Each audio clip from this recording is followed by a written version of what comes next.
Buonasera, continuiamo questo nostro approfondimento sulle tematiche lavorative ma anche sociali del Covid-19. Oggi sono due esponenti del mondo del sindacato e della produzione. Abbiamo Francesco Picarella che rappresenta il commercio, quindi responsabile regionale di Confecommercio. Grazie per aver accettato il nostro invito, Francesco. Grazie a te, Arturo.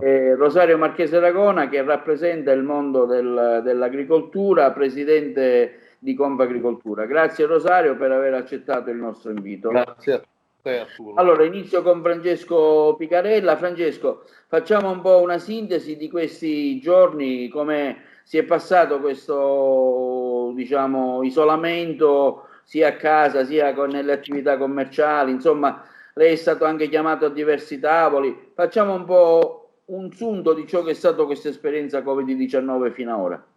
Ma sicuramente è un'esperienza che difficilmente si potrà dimenticare, non la potremo dimenticare noi, imprese, non la potranno dimenticare i cittadini, non la potranno dimenticare sicuramente i nostri figli che sono rimasti loro malgrado 50 giorni materialmente chiusi in casa e naturalmente da un punto di vista appunto aziendale 50 giorni di tanti settori con incassi zero naturalmente pongono assolutamente in estrema difficoltà tutto il tessuto produttivo siciliano del commercio.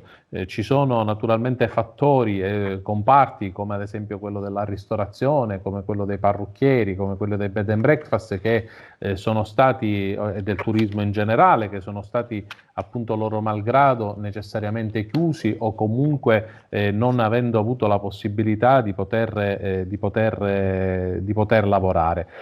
Oggi ci troviamo in una nuova fase, siamo naturalmente in attesa di provare a capire quando questi comparti potranno riaprire e quindi da lì cominciare a riprogrammare un po' di futuro.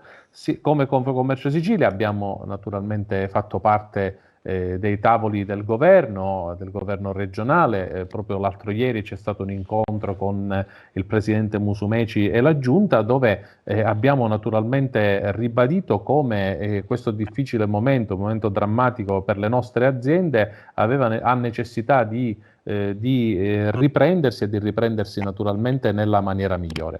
Abbiamo in pochissime parole cercato di far capire al governo che non c'è più tempo da perdere, non c'è più tempo da perdere per la cassa integrazione. Abbiamo visto che sono circa 9.000 le pratiche avviate all'INPS da parte della Regione Sicilia su oltre 150.000 domande e quindi comprendiamo bene che i nostri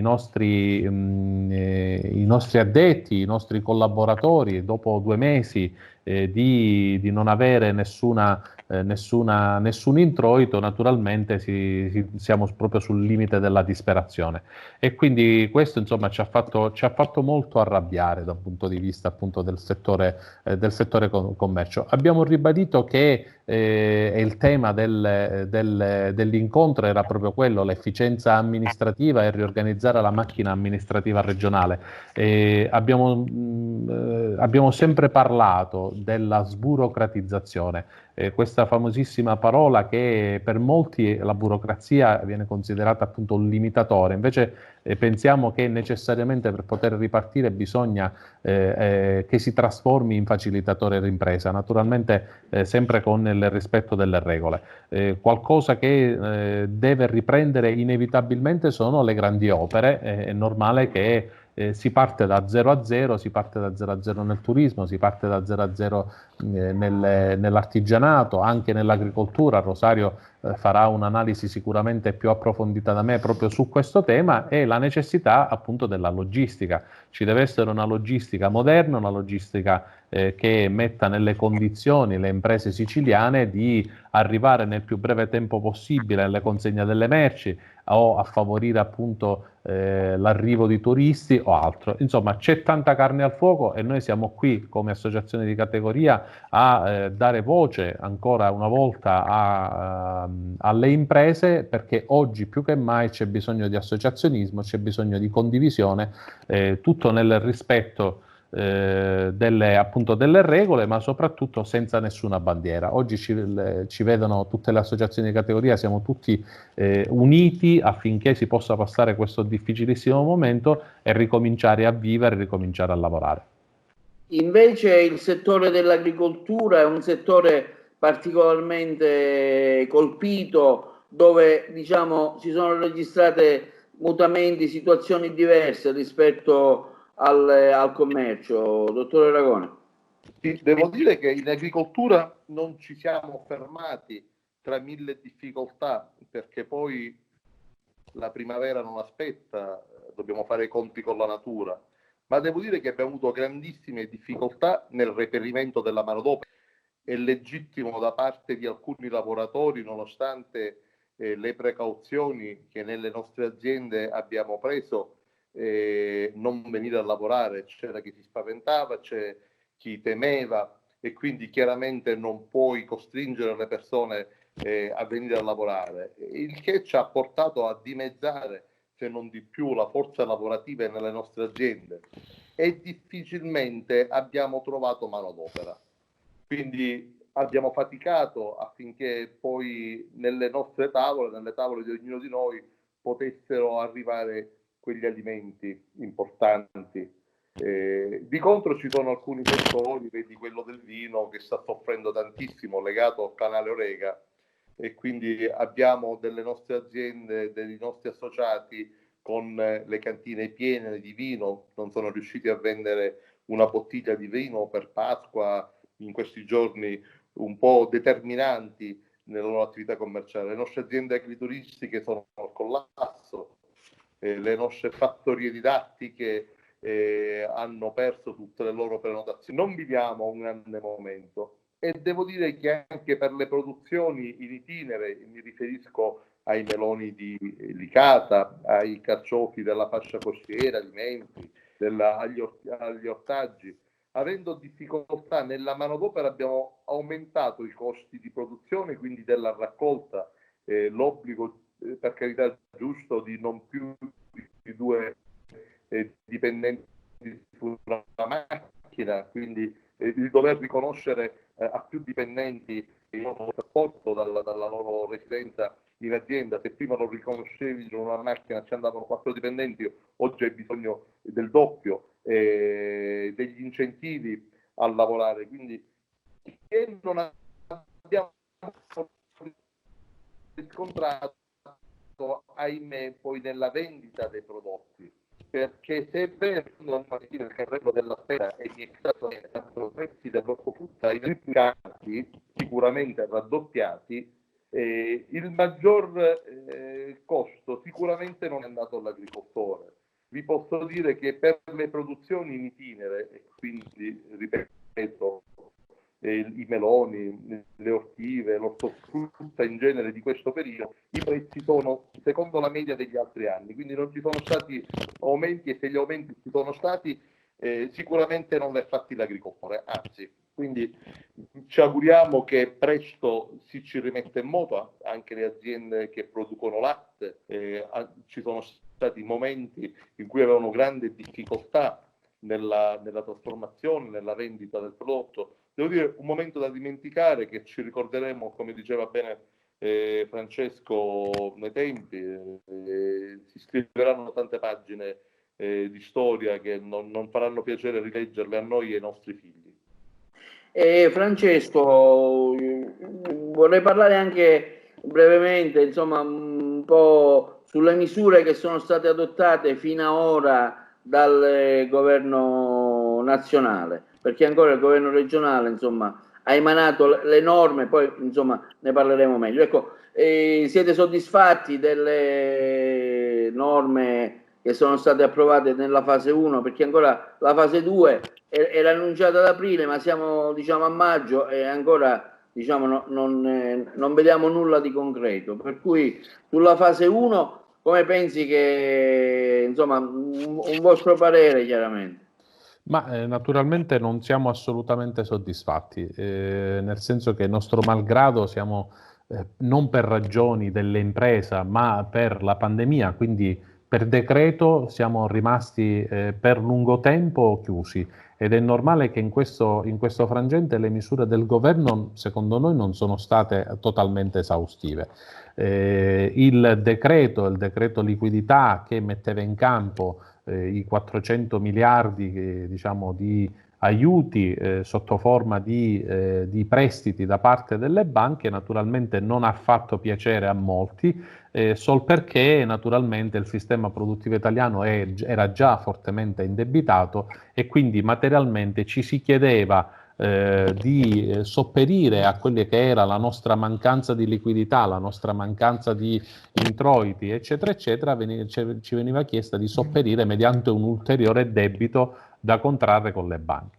Sappiamo già che da pochi giorni, veramente da 1 o 2 giorni, stanno cominciando ad erogare le banche i famosissimi prestiti da 25.000 euro, con naturalmente con un iter leggermente farraginoso, prendono di solito tra i 15 e i 20 giorni dall'istituzione della pratica e quindi naturalmente in questi 15-20 giorni si sta con la speranza naturalmente di prendere questi soldi per fare cosa? E questa è la domanda che gli imprenditori si chiedono, perché materialmente verranno usati o per coprire dei piccoli buchi o quantomeno per cercare di sopperire alla tassazione che inevitabilmente, anche se rinviata, sarà come una spada di Damocle, diciamo, nei prossimi giorni. Quindi in senso generale non siamo assolutamente soddisfatti.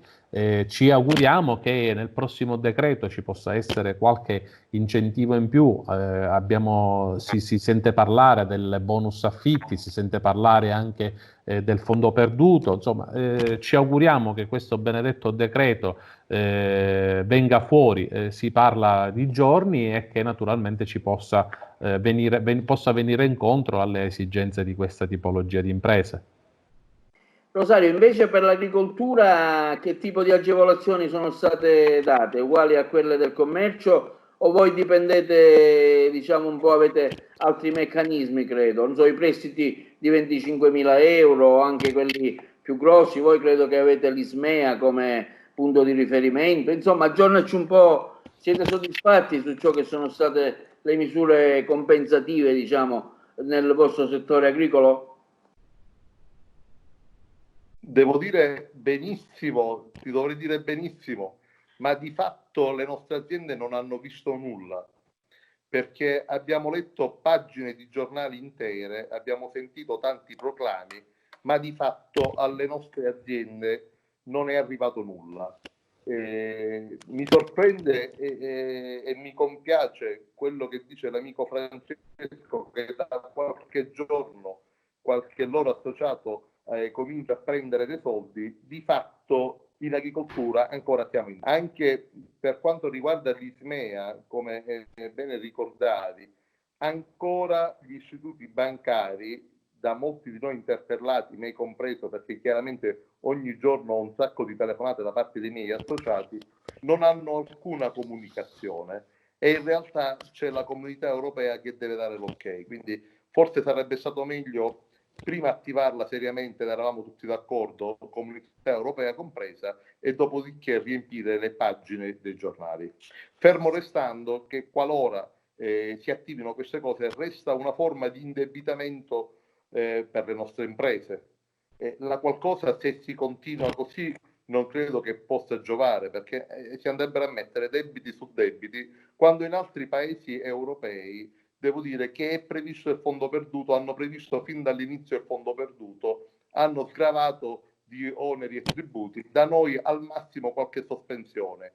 Mi chiedo, se non riusciamo a pagarli ora, come potremmo dopo 50-60 giorni di stare chiusi pagarli a ottobre, a novembre, a dicembre? Quindi, al di là dei proclami, vi posso dire che in agricoltura, ma credo anche negli altri ambiti, negli altri settori, le cose non vanno bene. Io stamattina facevo un giro nella mia Canicattì, vedevo un sacco di manifesti in attività commerciali che dicevano: se apriamo falliamo. E devo dire che poi, parlando con qualche amico esercente, mi diceva: non ci conviene neppure, perché se queste sono normative devo aprire un'attività con i costi che ci sono, per poi non guadagnare nulla, perché tra l'asporto questo e quell'altro non ci conviene neppure aprire. Io mi auguro che, ecco, qualcosa normativamente debbano seriamente farla. Oggi non abbiamo visto, né possiamo immaginare di riaprire tutta una volta, perché il rischio Covid lo abbiamo dietro le spalle. Proprio ieri la Confagricoltura Agrigento ha consegnato presso l'ospedale San Giovanni di Dio delle attrezzature, frutto di una generosa raccolta che i nostri soci hanno fatto, dove ne sto parlando per la prima volta, volutamente non ne abbiamo voluto fare menzione perché era un gesto di solidarietà, quindi non su queste cose dobbiamo farci pubblicità. Bene, parlando col dottore Marotta e trovandomi proprio nel reparto di rianimazione, devo dire, stiamo molto attenti. Quindi non possiamo immaginare che la soluzione è quella di rimetterci a lavorare come facevamo. Io, stando in giro, vedo molte persone che da lunedì sono in giro come se nulla fosse, e non solo con i congiunti, ma con i prossimi congiunti e congiunti ancora. E quando ancora c'è chi, ahimè, è in terapia intensiva o rischia la morte. Quindi mi auguro che, al di là dei proclami e delle pagine dei giornali, i nostri governanti possano seriamente venire incontro alle attività produttive, perché veramente ora si rischia il problema economico e conseguente poi un problema sociale. Molti non hanno da che mangiare. Senti, né possono sfruttare sulle banche. Un'informazione, ma qualche giorno fa, perdonami, fammi finire, qualche giorno fa parlavo con una funzionaria di una banca, proprio perché chiedevo notizie di un noto istituto bancario. Mi diceva: le persone leggono sui giornali di andare in banca e che gli diamo i soldi, qua non abbiamo comunicazioni, assistiamo a scene strazianti di persone che non hanno da che mangiare e vogliono i soldi da noi, è come se noi non li volessimo dare. Ora, una riflessione ad alta voce: già in tempi normali le banche erano molto restie a dare soldi alle imprese, immaginiamoci in questo momento. Quindi che abbiano il coraggio seriamente di prevedere delle misure importanti, perché sennò qua non ripartiamo.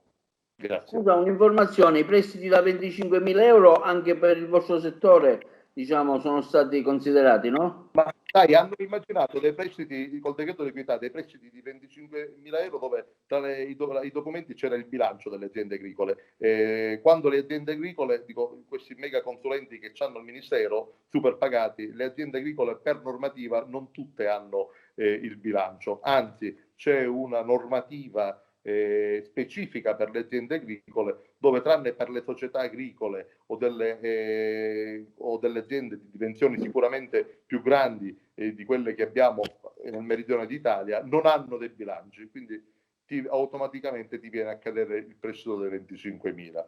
L'unica cosa potrebbe essere questa cambiale Ismea, agricoltura e pesca, ma di fatto ancora non c'è l'ok della Comunità Europea. Francesco, invece, brevemente una considerazione sulla finanziaria regionale. 1,5 miliardi sono state, diciamo, le cifre di cui si è discusso. Abbiamo visto tanti elenchi, tanti settori, insomma ogni parlamentare infilava il suo piccolo, insomma la sua categoria. Ben vengano per tutti, chiaramente non vogliamo essere noi a decidere. Ecco, però sostanzialmente ho letto che entro 10-15 giorni, ma ancora, diciamo, non sappiamo nulla. Ecco, come valuti questa finanziaria regionale? Ma sulla carta positiva, nel senso che la legge di stabilità appena approvata sono stati inseriti misure importanti sia per le imprese che per le famiglie che per gli enti locali. Voglio ricordare ad esempio il fondo di 75 milioni di euro per il riavvio del settore turistico ricettivo. È sicuramente una norma che naturalmente ci fa ben sperare, non tanto per il bonus in sé per sé, ma quanto proprio per la volontà di puntare su questo comparto. Così come riteniamo naturalmente molto soddisfacente il fondo da 300 milioni da 300 milioni di euro destinato agli enti locali per compensare le minori entrate appunto degli stessi comuni se prevedono la sospensione dei tributi locali, soprattutto appunto per le partite IVA. Ecco, queste sono due norme che naturalmente ci fanno ben sperare, però manca molto. Io ad esempio mi è arrivata proprio stamattina la legge di stabilità intera, io ho fatto la ricerca delle parole commercio e spunta soltanto una volta, così come quella dell'agricoltura credo che spunti 2 o 3 volte, quindi farò un assist anche al mio amico Rosario, perché sicuramente anche lui non sarà molto molto contento, secondo me, di questa finanziaria. Però ecco, si dice che abbiamo avuto un'interlocuzione anche con l'assessore Turano, che ci siano in ballo altri 150 milioni di euro da inserire probabilmente appunto nel settore commercio. Siamo qui che marchiamo stretto, naturalmente sia il governo sia anche i deputati, per fare in modo che naturalmente questi fondi possano essere inseriti in un disegno di legge che possa un attimino, non dico stravolgere, ma quantomeno correggere quelli che sono, quella che è stata la legge di stabilità. Non c'era e crediamo insomma che sia importante trovare soluzioni per quanto riguarda il settore della moda, ad esempio, della moda, dell'abbigliamento. I nostri colleghi di questo settore hanno scorte di magazzino in venduta che devono pagare e che naturalmente hanno già pronta dietro l'angolo la collezione 2020 da dover acquistare. Quindi credo che una formula possa essere quella della svalutazione del 60% delle scorte di magazzino, in modo tale da venire incontro appunto a questo fondamentale settore. La riapertura ad esempio dei negozi per bambini derivava dalla necessità che appunto i ragazzi crescono e quindi è normale che hanno bisogno di vestirsi e quindi anche di ritornare un po' alla normalità. Da lì naturalmente quello che abbiamo chiesto al presidente Musumeci e che speriamo che possa essere fatta è la riapertura subito in totale sicurezza. Il problema sta proprio lì, non avere i protocolli di sicurezza che possano mettere esatto, che possano mettere le aziende nella tranquillità di poter riaprire. Rosario diceva poco fa di questa necessità da parte di molti di dire ma a noi non conviene neanche aprire. È una cosa che riguarda tantissimi comparti, è una cosa che fa naturalmente molto molto dispiacere. Quello che dicevo poco fa, che non c'era più tempo da perdere, perché purtroppo, inutile nasconderlo, questi gravi momenti di difficoltà possono inevitabilmente, per chi è più debole, far fare anche dei gesti estremi. Se ne cominciano a sentire in televisione e quindi bisogna veramente fare presto, veramente non c'è più tempo da perdere. Senti, io mi sono informato stamattina, questi prestiti, questi 150 milioni dell'assessorato alle attività produttive, ecco, ho saputo che sono dei soldi che andranno all'IRFIS per dei prestiti di 25.000 euro, tra cui 5.000 a fondo perduto. Questo, diciamo, ho appreso questa mattina da fonti dirette dell'assessorato alle attività produttive. È una delle opzioni. Quello che ci meraviglia è che proprio l'altro giorno in chat abbiamo fatto una riunione di giunta di Confcommercio Sicilia, abbiamo invitato anche l'assessore Turano, che abbia detto questa cosa, abbia detto una cosa che secondo me non ha nessun senso. Nel senso, voglio dire, lui ha dichiarato che ci sono questi 150 milioni di euro e che si stava pensando come investirli. Non è più il momento di pensare, è il momento di agire. Per questo bisogna accelerare le pratiche e soprattutto sburocratizzare, perché non c'è più tempo da perdere, siamo arrivati al limite. Rosario, scusa, stiamo vedendo che il governo traballa su un punto che è immigrazione legata all'agricoltura. Ecco, si vuole fare questa maxi sanatoria sugli immigrati perché il ministro dice che servono per l'agricoltura. Qual è effettivamente il vostro parere? È vero oppure si vuole arrivare a una sanatoria? Voi avete bisogno effettivamente di queste maestranze? Come funziona la cosa? Allora, sicuramente abbiamo bisogno di manodopera, lo dicevo. Se parli un po' più forte, gentilmente. Sì. Noi abbiamo sicuramente di manodopera e lo abbiamo denunziato fin dall'inizio.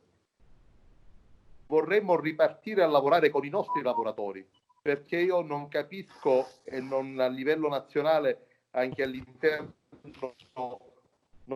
nostro come Confagricoltura Nazionale abbiamo un dibattito stamattina, molte testate, molti quotidiani nazionali riprendevano del nostro. Ci chiediamo perché i nostri lavoratori devono restare a casa probabilmente a prendere il reddito di cittadinanza o bla bla bla bla, e poi dobbiamo far entrare, con tutto il rispetto, dal portone principale quelli che dalla finestra fino a qualche mese fa. Quindi che ben vengano tutte le iniziative, ma l'importante è che si guardi un po' anche alla realtà dei fatti. Noi come Confagricoltura avevamo chiesto per esempio il riutilizzo dei voucher in agricoltura, perché abbiamo, ripeto, nella difficoltà di reperire manodopera anche per un discorso burocratico di carte, tra virgolette, che necessita per portare un lavoratore in azienda a lavorare, quindi il voucher sarebbe stato un qualcosa di molto più semplice, lo si utilizzava nel tempo passato, oggi lo si utilizza solamente per gli anziani e per i giovani studenti, ma immaginate voi dei lavori specializzati in agricoltura, quali la raccolta, la cinellatura dell'uva o delle albicocche, ecco, non puoi mettere 7 ore, 8 ore a lavorare un pensionato, o né affidare il tuo prodotto di qualità a un giovane che non ha mai lavorato in agricoltura. Quindi immaginavamo anche in questo momento di emergenza di snellire le pratiche burocratiche per l'assunzione, partendo prima dei nostri, sicuramente. E poi, scusami, non vorrei dare una brutta notizia all'amico mio Francesco, però mi auguro che non siano gli stessi 150 milioni, ma anche a noi in agricoltura ci hanno detto che c'erano 150 milioni. È una battuta, dico, forse sarebbe meglio. Noi siamo Rosario, siamo abbastanza navigati per comprendere insomma qual è la situazione, giusto? 150 milioni, dico, forse sarebbe meglio che Arturo vederci fra 15 giorni e poi vedere dove sono andati a finire. Sono arrivati e ringraziare uno per uno chi ci rappresenta.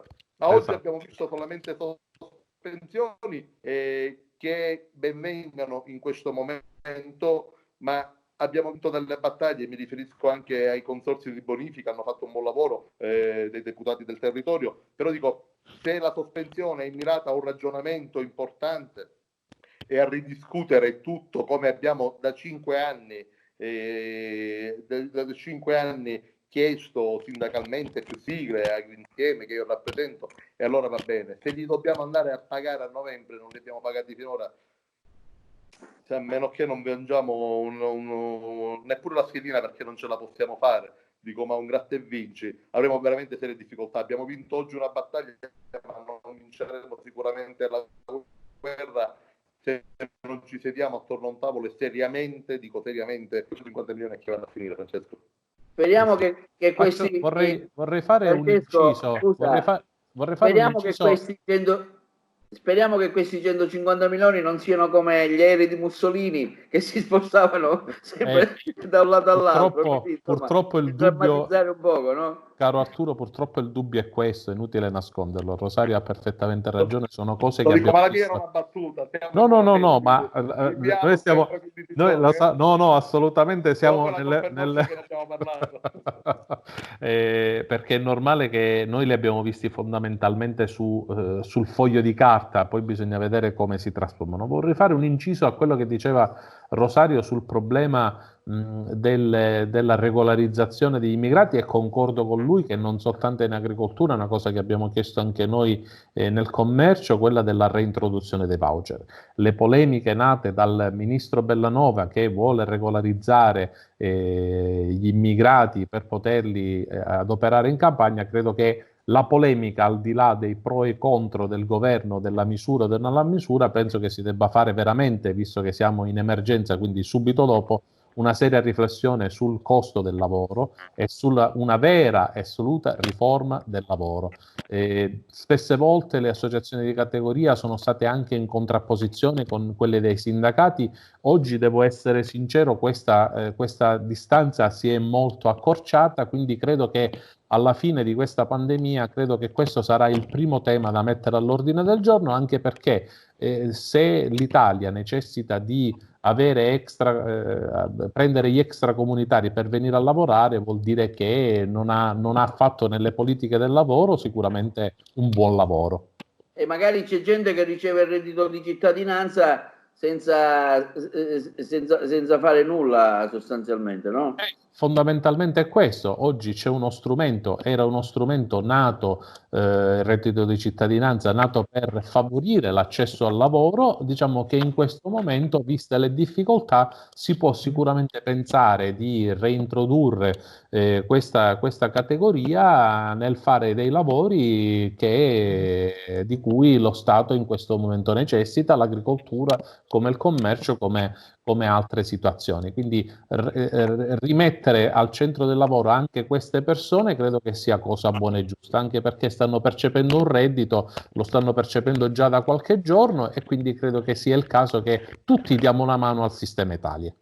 Bene, allora, ultima fase della nostra discussione. Si parte con la fase 2, già è iniziata la fase 2, non è un granché, però piano piano abbiamo visto che, Francesco, i bar sono aperti con il take away e abbiamo visto che è consentito un minimo di... Insomma, le attività si stanno preparando, però c'è da molti la preoccupazione della sanificazione, di mettere questi nuovi, diciamo, apparati che devono servire un po' a saper fare le file, insomma, a regolamentare un po' l'accesso nelle strutture pubbliche. E questo preoccupa, perché molte aziende dicono spenderemo troppo per queste notizie, insomma, per adeguare i locali, ecco, non mi viene la parola, e quindi molti sono, insomma, con un cuore d'asino e un cuore da leone, sono indecisi se continuare ad aprire, se riaprire l'attività. Ma il problema non credo che sia più questo, cioè il fatto del costo di acquisto di questi dispositivi, anche perché diciamo col credito d'imposta, e quindi c'è un rimborso del 50% per l'acquisto. Credo che i dubbi maggiori, e questo ti posso confermare, non sia solo su questo, ma sul fatto di capire come in un determinato momento fare riavviare i consumi. Faccio un'ipotesi banalissima: il problema di fondo è sempre quello, non avere protocolli ancora e quindi non sapere come riaprire. Questo ci mette naturalmente in grande confusione. Se quello che si parla, faccio un esempio, i ristoratori, un ristorante che aveva fino a ieri 50 posti a sedere e che oggi ne dovrà avere 12, naturalmente penserà di non dover riaprire. Ed è quello il problema, che ancora non c'è una linea guida che ti metta nelle condizioni di poter organizzare la tua impresa. Gli imprenditori sono abituati diciamo, a rimboccarsi le maniche e a fare degli investimenti, ma quello che cerca è capire quali sono le regole del gioco. Fondamentalmente è questo, secondo me.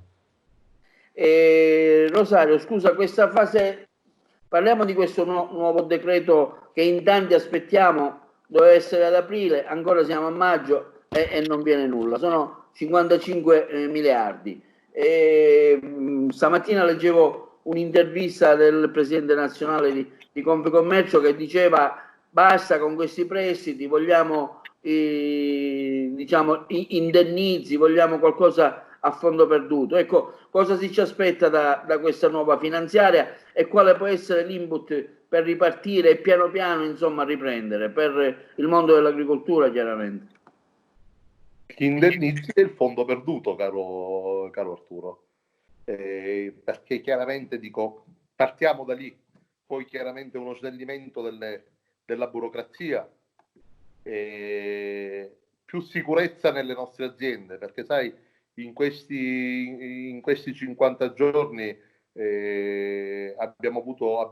continuiamo ad avere un problema di sicurezza nelle nostre aziende sono successi molti furti irregolarmente denunziati, quindi ci auguriamo che le autorità competenti, lo abbiamo sottolineato già la settimana scorsa alla squadra mobile e lo sottolineeremo domani al prefetto, abbiamo bisogno di più sicurezza nelle aziende e quindi di un maggiore controllo del territorio, perché sai, probabilmente ahimè questo problema economico-sociale che si sta innescando rischia di penalizzarci ulteriormente, gesti che non condividiamo, gesti che potrebbero aggravare e danneggiare ulteriormente le nostre aziende. Quindi, e poi una maggiore tutela dei nostri prodotti. Già sui banchi della grande distribuzione ci risulta che arrivi prodotto dall'estero, facendo ulteriormente precipitare il nostro prodotto che con grande sacrificio e con maggiori costi di cui ti parlavo poc'anzi siamo riusciti a portare nei banchi della distribuzione, che continua un po' a determinare le sorti delle nostre aziende. Ecco perché poi fondamentalmente ultimamente è così, quindi una maggiore tutela dei nostri prodotti, un invito ai consumatori di consumare, di mangiare italiano, di rivolgersi alle aziende italiane e al prodotto siciliano, italiano, valorizzare gli sforzi e i sacrifici di chi quotidianamente in questo periodo con grande difficoltà ha continuato a lavorare. Ecco, in uno spot che abbiamo visto un po' tutti, si diceva l'agricoltura, la primavera non aspetta, gli agricoltori con grande difficoltà ci siamo fatti trovare pronti a questa primavera, ma forse anche estate, ormai che avanza, perché poi ahimè non c'è più le stagioni intermedie. Ecco, ci auguro che ci possa essere una primavera in tutti i sensi, un risorgimento economico e che chi ci rappresenta possa veramente avere a cuore le sorti della nostra provincia, della nostra regione, della nostra cara Italia. Francesco, stamattina è arrivata una tua email relativamente a una proposta che avete fatto come Confcommercio di concordare il piano di interventi con il comune di Agrigento, ma penso anche era estendibile ad altri comuni. Ecco, qual è il messaggio che si vuole lanciare con questa iniziativa da parte vostra? Ma ci rifacciamo e naturalmente, come dici bene tu, lo vediamo, cioè è un invito che facciamo a tutti i comuni della provincia sul fondo appunto dei 300 milioni di euro della finanziaria riguardante appunto il maggior ristoro agli stessi comuni per i mancati introiti dalle sospensioni. Non vogliamo assolutamente che questa opportunità venga discussa diciamo, nelle stanze dei palazzi senza il coinvolgimento delle attività produttive che in prima persona oggi hanno necessità di avere un bonus rispetto a questi tributi proprio perché incidono fortemente sui bilanci delle aziende. Quindi il nostro è un invito a tutte le amministrazioni comunali, ecco, che si cominci a ragionare sinergicamente perché, lo voglio ribadire, le associazioni di categoria non sono contro le amministrazioni comunali, non sono contro le amministrazioni regionali né contro il governo, sono lì che danno voce alle imprese e che in maniera sinergica e collaborativa vogliono dare il proprio supporto. Quindi un invito ad un maggior coinvolgimento. Francesco, allora ci avviamo alla conclusione. Rosario, stamattina leggevo che a Favara insomma, è ripreso un piccolo mercatino agricolo, quindi è un buon segno che qualcosa insomma, si sta muovendo e che il settore particolarmente colpito è stato quello del turismo, da parte vostra quello diciamo rurale che interessava anche la ristorazione. Tutto che era collegato all'Orega. Ecco, perfetto. Dico, questo può essere un piccolo segnale. Ecco, dimenticavo poc'anzi Fiori, in provincia di Agrigento abbiamo delle aziende floricole, chiaramente non essendoci matrimonio, ma ahimè neppure funerali, anche loro hanno un disastro e quelle sono aziende di nostri associati. Dico, ci sono dei danni consistenti, quindi tutto ciò che è legato al canale Orega, le piante officinali, l'origano, il basilico, ci siamo trovati a tagliare per salvaguardare le produzioni, per salvaguardare le piante, quindi aggravare di costi i nostri bilanci per salvare le piante, e se non si rimette in moto questo settore chiaramente ci saranno alcuni aspetti del nostro comparto che veramente rischiano di non riaprire, rischiano di cambiare forse anche orientamento. Mi riferivo anche al turismo e al turismo rurale, chiaramente, all'agriturismo, due pilastri della nostra regione legati alla prossima stagione turistica. Ecco, giusto per concludere, come vedi il futuro e cosa si può prendere, diciamo, fra virgolette, di buono da questa esperienza disastrosa, nell'ipotesi chiaramente che i numeri rimangano sempre così come sono, anzi tendano a diminuire, perché se i numeri aumentano siamo di nuovo punto da capo. No, auguriamoci di no, auguriamoci che siamo alla fine di questo disastro, che possiamo riprendere con l'entusiasmo e con la forza. Peraltro poc'anzi parlavi di agriturismi, ma molti degli agriturismi sono dei giovani imprenditori che si sono catapultati in questa bellissima esperienza dell'accoglienza rurale, quindi di legare poi i nostri prodotti al territorio nel mondo dell'ospitalità. Noi abbiamo tantissimi associati giovani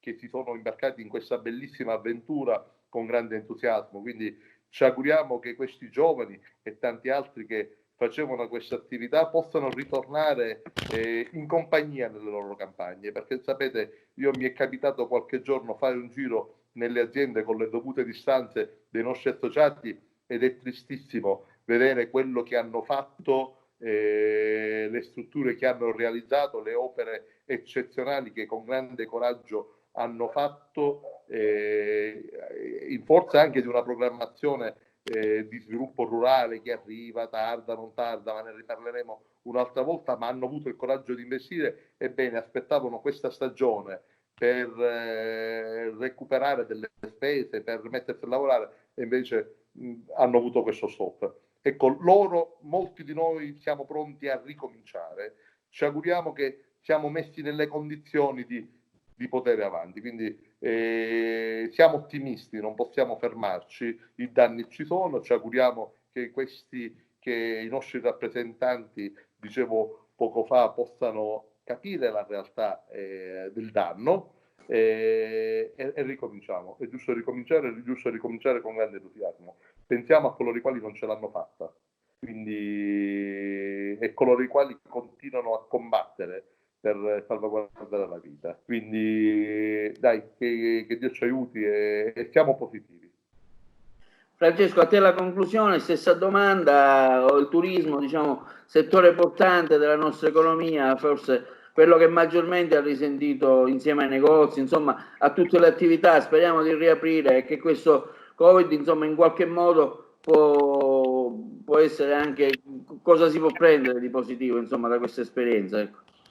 Ma sì, sicuramente il settore turistico, soprattutto quello ricettivo, è quello che con molta probabilità ripartirà per ultimo. Per questa tipologia di aziende, di struttura appunto dell'ospitalità, sarà naturalmente un anno di lacrime e sangue, perché visto anche il lockdown e comunque quello che si prospetta di un turismo di prossimità, soltanto di godere di un turismo di prossimità, credo che molte saranno le aziende che saranno costrette a chiudere e quindi a non riaprire, o comunque attendere l'evolversi della situazione.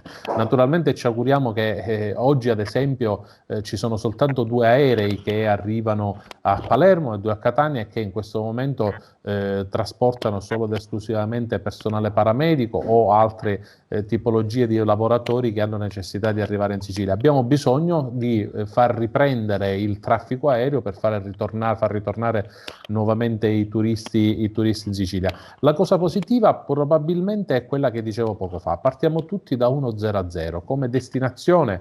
Naturalmente la Sicilia è una delle mete più ambite, è stata una delle mete più ambite nella ricerca della vacanza, ma inevitabilmente, vuoi per un problema logistico, vuoi per un problema appunto di difficoltà di arrivare o altre situazioni, poi nel momento della prenotazione preferivano altre destinazioni. Adesso è il momento, e questo diciamo è quello che insieme a tutti gli operatori e tutte le associazioni del ricettivo stiamo facendo rete e gruppo proprio per cercare di sfruttare questo 0-0 e cominciare a ripartire magari con un piglio diverso, fermo restando quelli che sono i nostri capisaldi come appunto la Valle dei Templi, la Scala dei Turchi e il centro storico.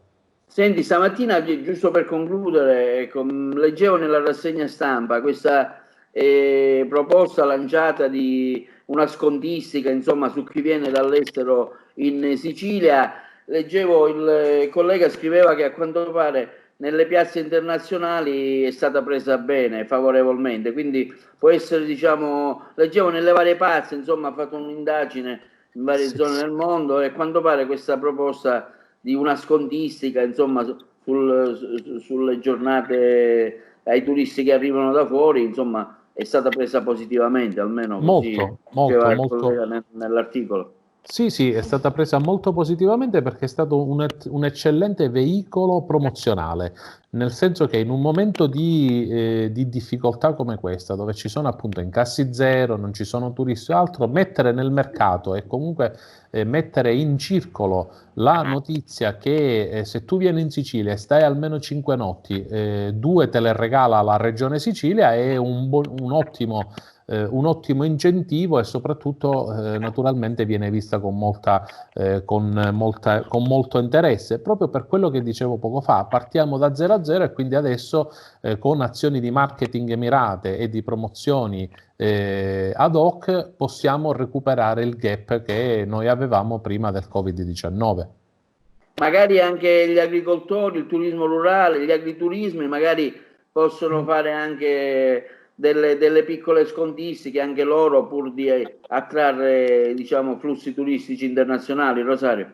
Ma sicuramente sta nelle cose, non è questo credo il problema. Certo, dobbiamo mettere nelle condizioni il turista di scegliere la Sicilia, di scegliere Agrigento, quindi ne vanno anche delle vie di comunicazione, quindi sarebbe importante oggi la ripresa delle grandi opere, il finire queste benedette strade che ci circondano, il migliorare la viabilità, perché dici bene Francesco, siamo 0-0 o 1-1, quindi quando un turista deve sceglierci se venire in Sicilia, se venire ad Agrigento o se andare in un'altra regione d'Italia, però in Sicilia per arrivare poi a destinazione deve impiegare 2 ore dall'aeroporto o deve fare un percorso enorme, quando possibilmente in un'altra regione arriva a mezz'ora dall'aeroporto, ahimè rischieremmo di essere penalizzati, nonostante i nostri imprenditori possono fare tutte le offerte possibili e immaginabili. Quindi